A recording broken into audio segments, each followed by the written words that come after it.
Yay! Hi. Hi! Hi. Woo. Hi everyone, welcome back to English Coffee and Rock and Roll. I am Roger, and today's video is special. It's not only because I'm drinking a delicious coffee and it's a beautiful snowy day, also because I have this lovely creature. Would you like to introduce yourself to the camera? My name is Maya. Hello, Maya. Nice to meet you. All right, no, today's video is special not only because I've got my friend Nataliia and her dog Maya, but it's also because I'm not teaching any grammar, I'm not teaching any vocabulary, I'm not calling any dental clinic to book an appointment for myself because I have the dental hygienist herself here sitting next to me, my dear friend Nataliia.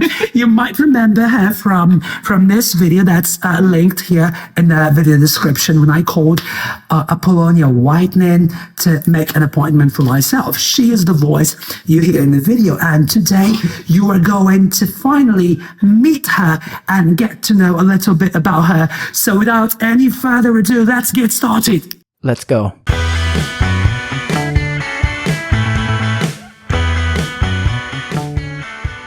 Wow.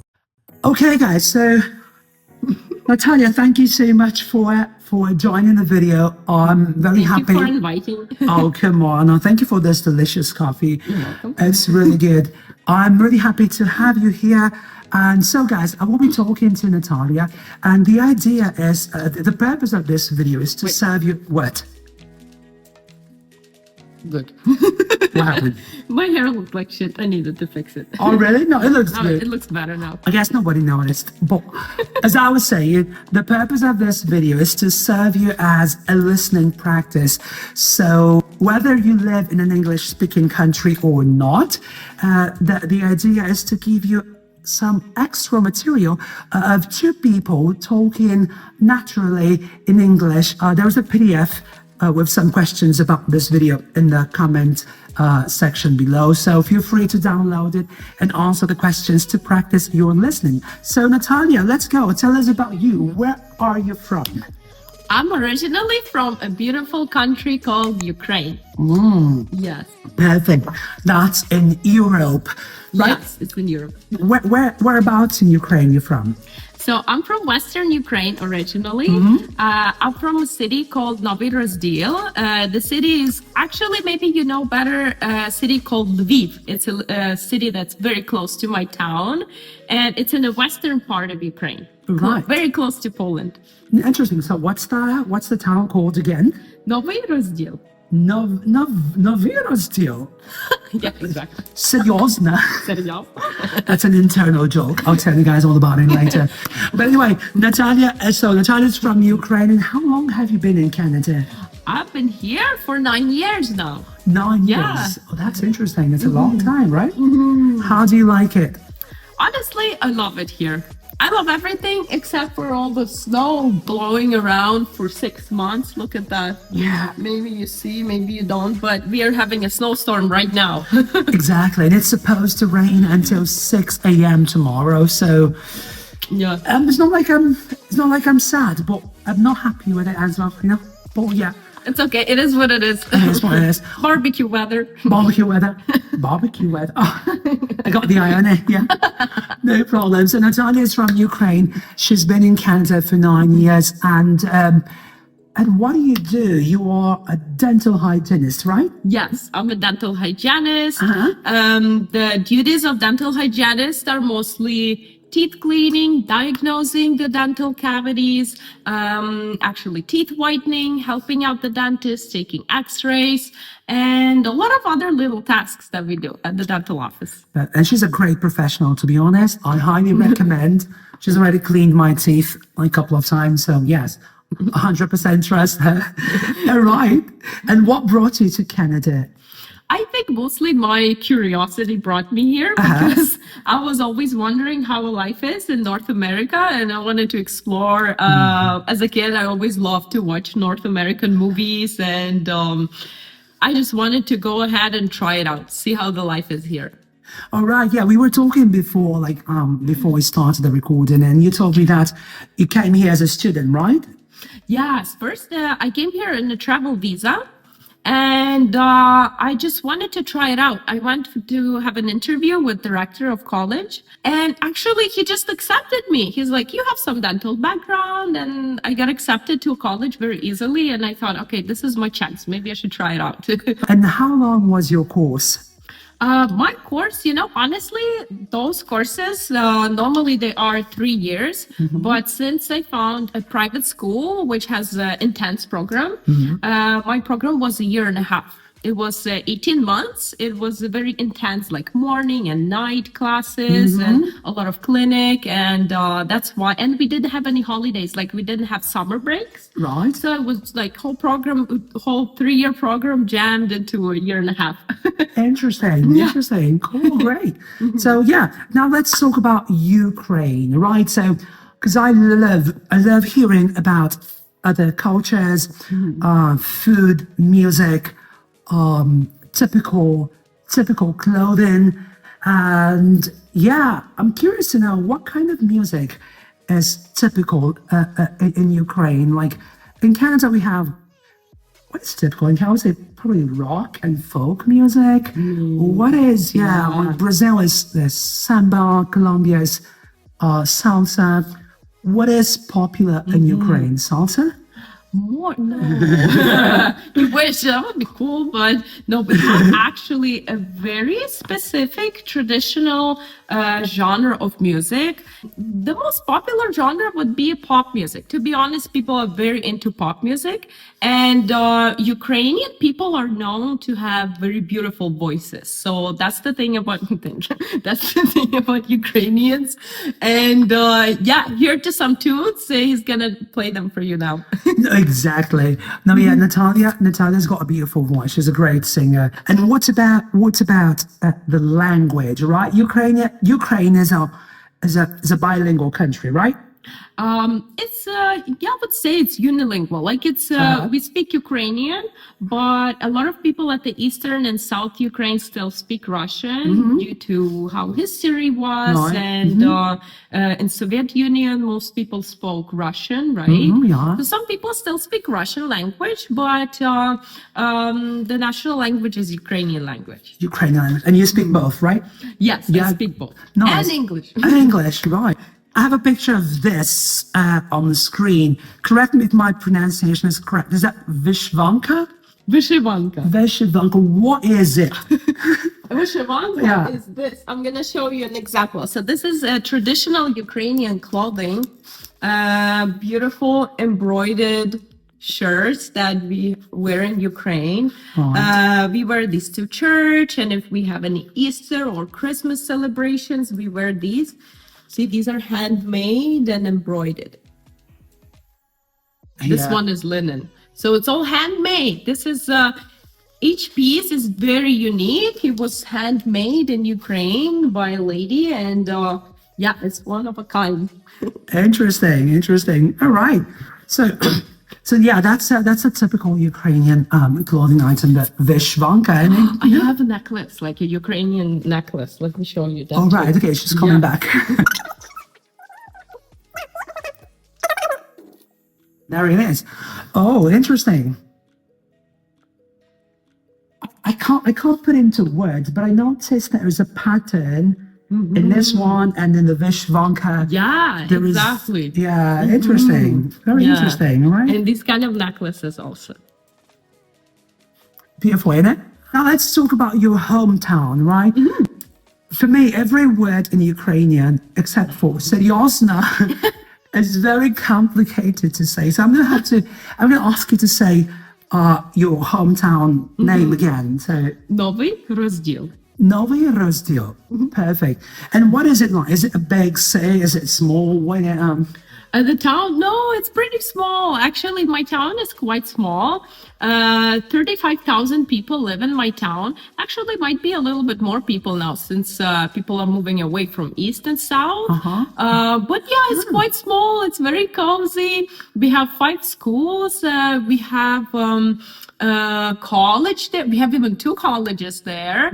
And there's actually lots more businesses these days opening up in my town. It's getting more vibrant and busy, and hopefully it's gonna grow and grow. That's interesting. Yeah. That's interesting. And yeah, and do you visit Ukraine often? How many times have you been to Ukraine since you moved to Toronto? I've been there 4 times now. 4 times. Yeah, yeah. Nice. At the beginning, it was a little bit tricky. Also, COVID got on the way. But last year, I managed to go twice to home. Wow. Yeah, Interesting. So since we were talking about your hometown, what was your childhood like? Because you're also into music, right? So have you been into music since you were a child? Wonder how did music come into your life? That's basically it was actually amazing how it happened. Because I'm from family of doctors. Like every single family member of mine, they're all doctors. And once when I was in a hospital, when I was in a clinic with my grandma, she just invited me to sing for sick people. She's like, "You have such a nice voice." I was 4 years old, and I was singing for sick people, and they really loved my voice. And then my grandma's like, "We need to show her voice to everyone." She brought me to a supermarket. She's like, "Sing, show them how well you're singing." And she made me sing everywhere. And that's how I fell in love with the singing and music itself. And Interesting. I started taking singing classes. And all my childhood, I was taking singing and dancing classes. It was a lot of fun. That's cool. It was a fun childhood. How old were you when that happened? When I was started taking classes? No, the supermarket That? I incident. was 4 years old. 4 years old? Yeah. Do you remember which song you sang? I have no idea. No idea. Okay. No, it would be awesome to remember that. Oh, yeah. You said you speak 3 languages then, right? Yes, I do speak English, Ukrainian, and Russian language. And Russian language. And how did you learn English? English, I was actually pretty good in school with English. Like my speaking was never ideal, but my writing, my reading was really good. And my school, like my high school, right? It was gymnasium specialized in languages. So we always had 4 English classes per week. And I think I was just good at it. Yeah. But when I came here, my speaking was not so great. So I really needed to work on my speaking. It took me like a year to improve my speaking. And now I'm okay. You're actually super fluent now, right? Thank you. And that's interesting. And that's nice you brought that up, because many of my students, they go through the same thing. They don't feel like they don't feel confident enough to speak right in public, to talk to other people. If you're watching this video and you're learning English and you feel like you don't feel confident enough to speak, don't be afraid. Just go there. You will make mistakes. People may not understand you. Some days your English will be better. Other days, maybe not so much, but it's part of the process, right? Yeah, it's part of the process. I was actually, it was very difficult for me too at the beginning. Like I had to pick up a phone and call and make a reservation at the restaurant. It was the hardest thing ever. I felt like, what am I going to say? What are they going to think about me? And actually, the truth is they don't care. What are they going to think about me? Nothing. Because there's so many immigrants, right, in all the English-speaking countries, and it's normal. It's normal.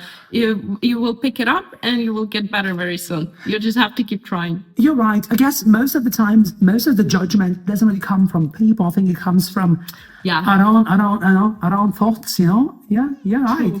We're coming close to the end of the video. Let's talk about, we briefly talk about music, but what's your favorite kind of music? What are your favorite kinds of music? A difficult question. Like, I love all kinds of music. Honestly, there's a lot of rap music that I love. There's a lot of rock music that I love, pop and even electro music. But I would think my most favorite genre would be indie rock music. Indie rock music, all right. Have you got any favorite artists or favorite artists? I love Jesse Rutherford from The Neighborhood. I think it's my favorite. Oh, musician. cool. Yeah. Nice. We're coming to the last part of our video, which is the language challenge. Well, basically the language challenge consists of my guests saying something in their language and I have to repeat it. And because I'm originally from Brazil and I can speak Portuguese, they will have to say, I'll give them a sentence in Portuguese and they have to repeat it, right? So, beijos. Beijos. Beijos, yeah. Here is it. You will start. You will tell me a sentence in Ukrainian, and I will do my best to honor your language, and then I'll do the same. Right? Okay, something So- easy. Something easy, yes. Okay. Challenging enough, but Принеси мені їсти. принеси мені їсти. Yeah? Really? But the Oh. last word, їсти, not їсти, you said їсти, їсти. Їсти. Say it again. Принеси мені їсти. Принеси мені їсти. Exactly. Nice. Really great. What does that mean? Bring me some food. Bring me some food. Perfect. That's a great idea. I'll So- get you some food, wait. Oh, she's got some muffins. Yeah. See, now I ask you, now you have to give me food. Принеси мені їсти. Принеси мені їсти. Of course. And there you go. Help yourself. Thank you. All right. Okay. And now I will say the same thing in Portuguese then. But yeah, same thing in Portuguese then. Me traga comida. Me traga comida. Yeah? Serious? Nice. Yeah. Sorry. Mine's like, why are you just yelling? She's like, give me some food. Give me some food. Hey, Maya. Well, guys, thank you so much for. Thank you so much for watching this video. Natalia, it's been a pleasure Yeah, to it's a have you pleasure. in my High five. channel again. High five. Maya, it's been a pleasure to. Yay. High five again. Wait, she's gonna put her boogers. Don't go booger. Amazing. Well, if you guys like this video, make sure to subscribe to the channel English Coffee and Rock and Roll. And if you like this video, make sure you like it, share it with a friend. And if you want to practice your listening comprehension, there's a link in the comment with a PDF with some questions about the video. And this is it. English, coffee, Maya, and rock and roll.